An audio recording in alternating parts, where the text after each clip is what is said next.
सभी दर्शकों को नमो नारायण। दर्शकों, टर्मिनेटर जैसी महा एक्शन मूवी बनाने वाले अर्नोल्ड श्वार्ज़नेगर, जिनकी जन्म पत्रिका सामने स्क्रीन पर फ्लैश हो रही है, पूरी जन्म पत्रिका का टू द पॉइंट पूर्ण विश्लेषण आपके समक्ष किया जाएगा। दर्शकों, मेरी वीडियो को धैर्यपूर्वक सुनें, बहुत ही शानदार वीडियो बनेगी, ऐसा मुझे विश्वास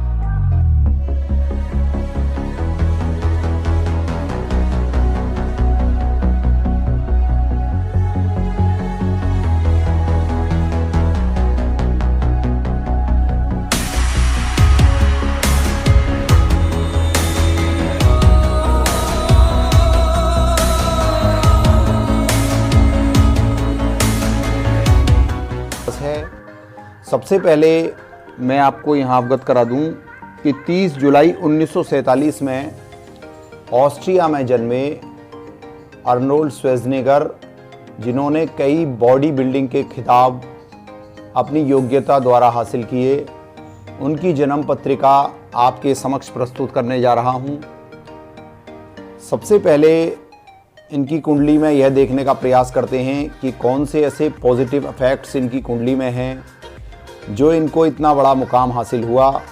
फिल्मी दुनिया में, हॉलीवुड में इन्होंने नाम कमाया एवं बॉडी बिल्डिंग में बहुत ही विशेष शोहरत और इज्जत हासिल की।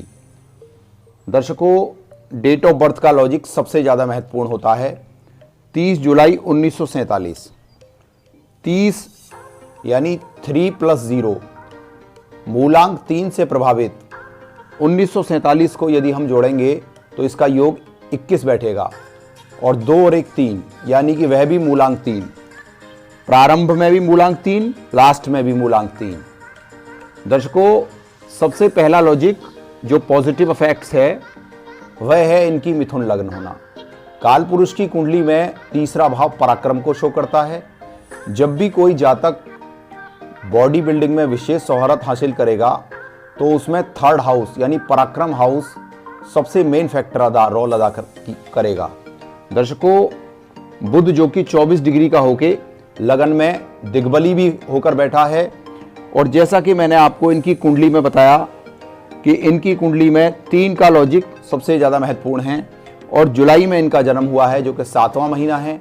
7वें अंक का जो मूलांक का जो लॉर्ड है वह केतु है।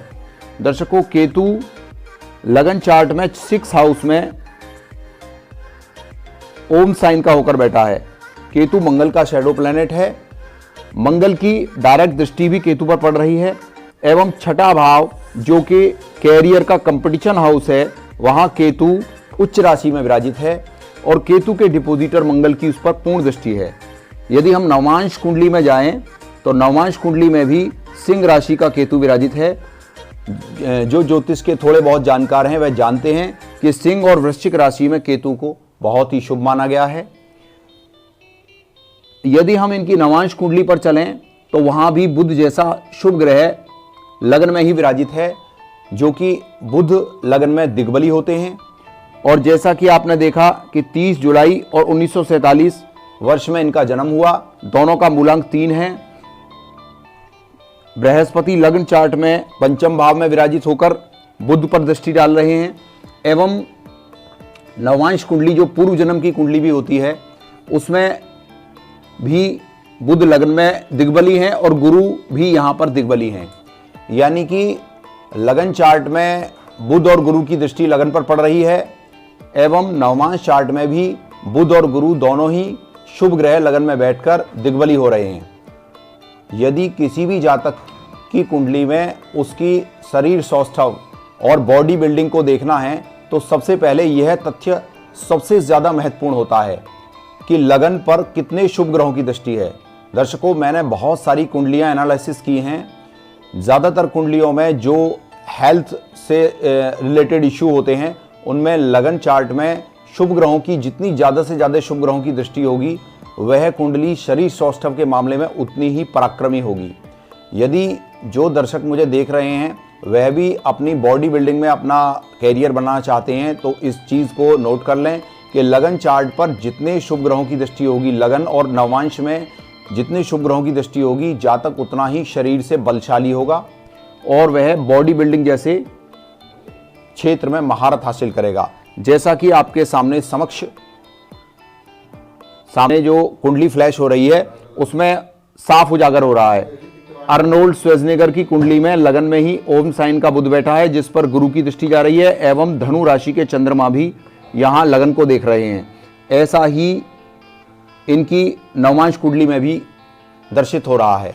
दर्शकों, नवांश कुंडली में शुक्र और चंद्रमा जैसे शुभ ग्रह, जो कि चंद्रमा यहाँ ओम साइन का होकर सीधे भाग्य को प्रभावित कर रहा है, यह इनके सौभाग्यशाली होने की बहुत ही स्पष्ट दृष्टि परिलक्षित होती है। दर्शकों, 2003 से ही इनका लगातार सीढ़ियां चढ़ने का मुकाम इनको मिलता गया। 2003 में इन्होंने बॉडी बिल्डिंग में पहला खिताब जीता, जो कि बहुत ही शानदार विजय थी। टर्मिनेटर जैसी महा एक्शन मूवी इन्होंने बनाई, हॉलीवुड में इन्होंने नाम कमाया। दर्शकों, चंद्रमा इनकी कुंडली में सप्तम भाव में बैठकर लगन को देख रहा है। चंद्रमा जो कि बहुत ही रेस्पॉन्सिबल प्लैनेट है और चंद्रमा का डिपोजिटर खुद से 11वां बैठा है, जो कि अपने आप में एक बहुत ही अच्छे बॉडी बिल्डर होने की निशानी है। दर्शकों, बृहस्पति का 11वें भाव में बैठना यह अपने आप में एक बहुत विशिष्ट कुंडली को प्रदर्शित करता है। लगन चार्ट में भी बुध के साथ गुरु का बैठना यह भी इनको अच्छे बॉडी बिल्डर होने की एक बहुत ही महारत हासिल कराने के लिए की योग्यता रखता है। यह कुछ ऐसे तथ्य हैं जिन्होंने अर्नोल्ड श्वार्ज़नेगर को अपने आप में एक विशिष्ट व्यक्ति की पहचान हॉलीवुड में कराई। कई प्रकार की सुपरहिट मूवी इन्होंने हॉलीवुड को प्रदान की।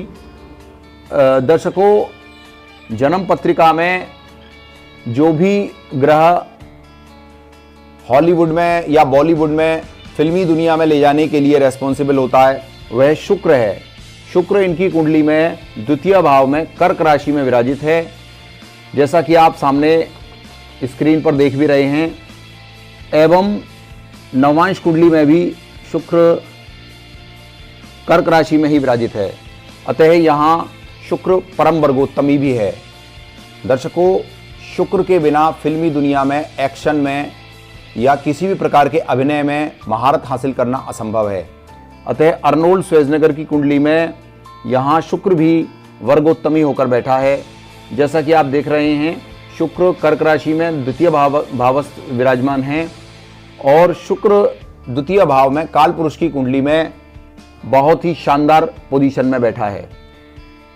दूसरा तथ्य आपके सामने यह उजागर करता हूं, यदि कोई भी व्यक्ति बॉडी बिल्डिंग में विशेष महारत हासिल करेगा तो उसके 6 भाव पर पापी ग्रहों की दृष्टि अवश्य होगी, जैसा कि अर्नोल्ड श्वार्ज़नेगर की कुंडली में आपको स्पष्ट दिखाई दे रहा है। दर्शकों, मंगल और राहु ये अति पापी ग्रह हैं। राहु और मंगल को छठे और 12वें घर का प्रमुख कारक माना गया है। छठे भाव पर 2 पापी ग्रहों की दृष्टि होना भी इनको बॉडी बिल्डिंग में महारत हासिल करने की योग्यता दिखाने के लिए प्रमुख तथ्य उजागर करता है। छठा भाव किसी भी जातक की कुंडली में यदि पापी ग्रहों की दृष्टि में होगा तो ऐसा व्यक्ति बहुत ही विशेष शरीर सौष्ठव का मालिक होगा, जैसा कि आपको सामने दिखाई दे रहा है। दर्शकों, मैंने आपको अर्नोल्ड श्वार्ज़नेगर की कुंडली में क्या ऐसे विशेष प्रमुख तथ्य हैं जो कि इन्होंने बॉडी बिल्डिंग में विशेष महारत हासिल की, इनकी जन्म पत्रिका द्वारा कुछ मेन पॉइंट्स को उजागर किया। यदि कुछ तथ्य रह गए होंगे तो मैं पार्ट 2 बनाने का भी प्रयास करूंगा, जो कि आपको अवश्य देखना है। दर्शकों, आज के लिए इतना ही। सभी दर्शकों को नमो नारायण, सादर प्रणाम।